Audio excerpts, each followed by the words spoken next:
Assalamualaikum warahmatullahi wabarakatuh. Perkenalkan, nama saya Leni Maya dengan NIM 2314126035. Di sini saya akan mempresentasikan hasil artikel saya yang berjudul Pasar Digital Satwa Liar Ilegal, Analisis Pemasaran dan Penjualan Satwa Liar Cina di Facebook. Langsung masuk ke abstrak. Dengan perkiraan nilai 19 miliar US dollar, perdagangan satwa liar ilegal merupakan ancaman serius bagi upaya konservasi global. Kegiatan kriminal ini kini telah beralih ke platform digital, memperluas jangkauannya ke konsumen internasional melalui internet dan platform media sosial. Studi terbaru telah mendeteksi postingan penjualan satwa liar ilegal di platform media sosial populer Facebook dalam beberapa bahasa berbeda, termasuk bahasa Mandarin. Untuk menyelidiki tantangan ini lebih lanjut, studi ini menggunakan pendekatan Big Data untuk mengidentifikasi dan menggambarkan aktivitas perdagangan satwa liar dalam bahasa Mandarin di Facebook menggunakan alat pengikis web otomatis. Mereka juga mengidentifikasi 14 negara dan wilayah yang diduga memiliki pengguna yang menjual satwa liar, sebagian besar berlokasi di Taiwan.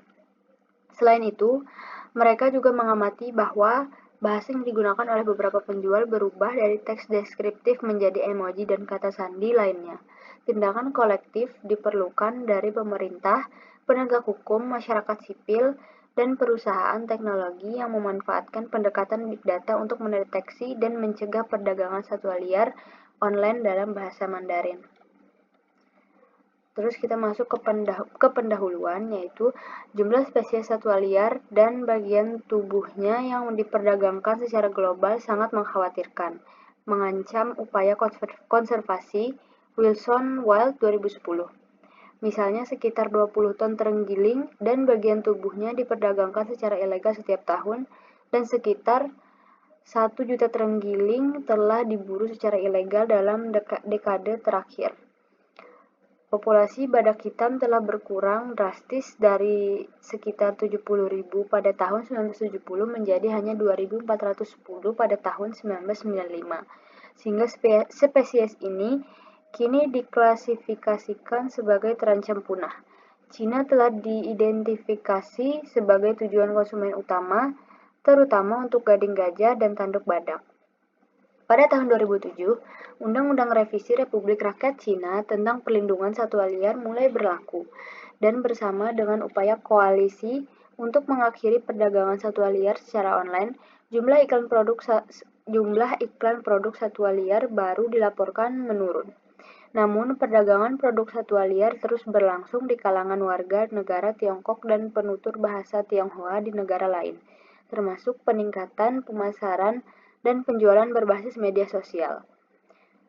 Platform populer meliputi platform yang dioperasikan di Tiongkok, misalnya WeChat dan ada satu lagi, dan platform di luar Tiongkok yang mencakup bahasa Tionghoa.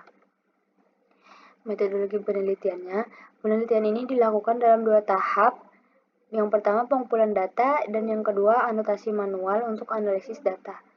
Mereka pertama kali menggunakan teknik web scraping, yaitu metode yang digunakan untuk mengekstrak sejumlah besar data dari situs web dengan menulis program otomatis menggunakan bahasa pemrograman Python. Untuk mengumpulkan kumpulan postingan Facebook yang mengandung kata kunci terkait satwa liar dalam bahasa Mandarin sederhana dan tradisional. Lalu mereka kemudian melakukan anotasi manual pada semua postingan. Untuk yang pertama, posting individu yang diduga terlibat dalam pemasaran dan penjualan satwa liar secara ilegal secara online. Yang kedua, interaksi penggunaan yang diduga terlibat dalam transaksi penjualan satwa liar. Rincian pengumpulan data dan metodologi analisis tersedia dalam lampiran S1 yang dapat diakses secara online. Analisis datanya, untuk mengklasifikasikan postingan dalam bahasa Mandarin secara akurat, mereka secara manual menandai semua postingan yang dikumpulkan, termasuk teks dan gambar serta video terkait, untuk memastikan postingan yang dicurigai terlibat dalam perdagangan dan penjualan satwa liar ilegal disebut sebagai postingan sinyal. Ada dua kriteria untuk mengidentifikasi sebuah postingan sebagai postingan sinyal. Yang pertama, postingan tersebut mencakup nama dan deskripsi, termasuk teks dan atau gambar, dari produk satwa liar atau hewan hidup yang diduga ilegal. Dan yang kedua, postingan tersebut merupakan upaya penjual yang diduga untuk berkomunikasi dengan pembeli untuk transaksi penjualan satwa liar.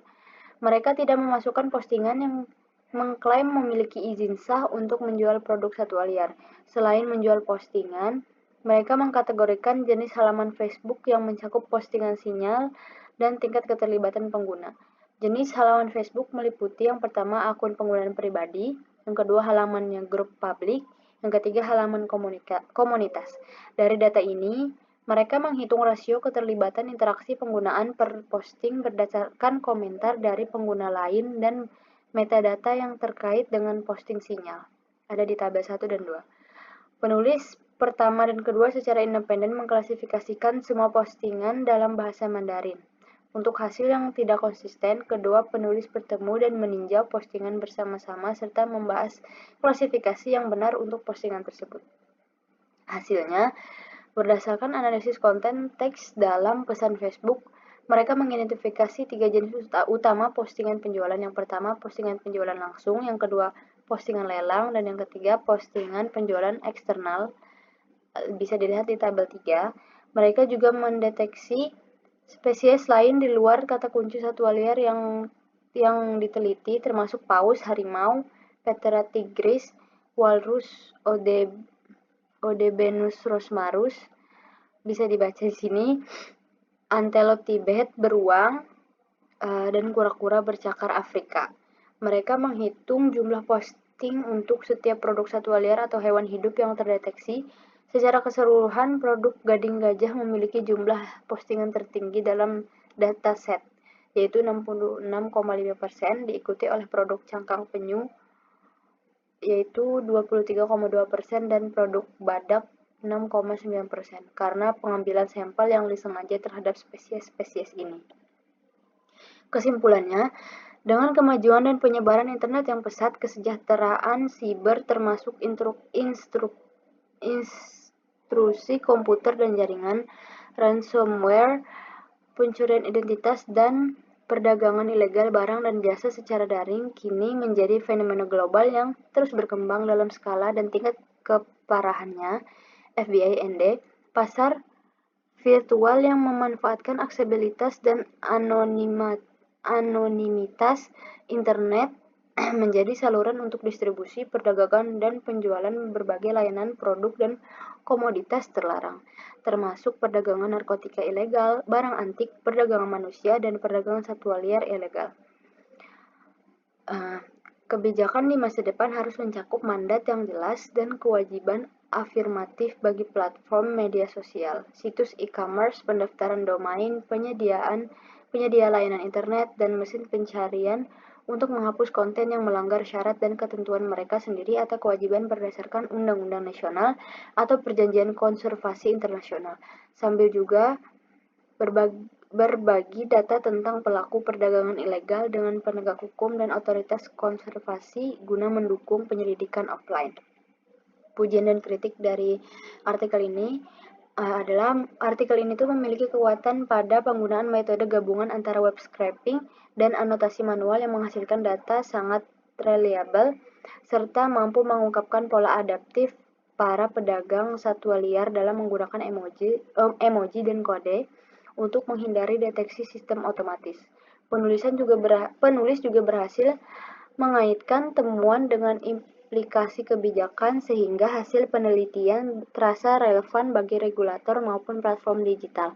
Namun penelitian ini masih memiliki keterbatasan karena hanya berfokus pada satu platform dan satu bahasa sehingga sulit digeneralisasi ke konten daerah lain seperti Indonesia. Periode pengumpulan data yang cukup singkat juga membuat tren jangka panjang belum dapat terlihat, sementara verifikasi geolokasi maupun keaslian barang masih lemah karena bergantung pada informasi profil sehingga potensi bias data tetap ada. Ide lanjutannya yaitu mungkin bisa membuat seperti judul ini, penerapan metode deteksi perdagangan satwa liar digital pada kasus perdagangan satwa khas Kalimantan Tengah. Jadi, isinya itu hasil artikel menunjukkan bahwa perdagangan satwa liar ilegal kini banyak terjadi melalui media sosial seperti Facebook dengan penggunaan kode, emoji, dan transaksi tersembunyi.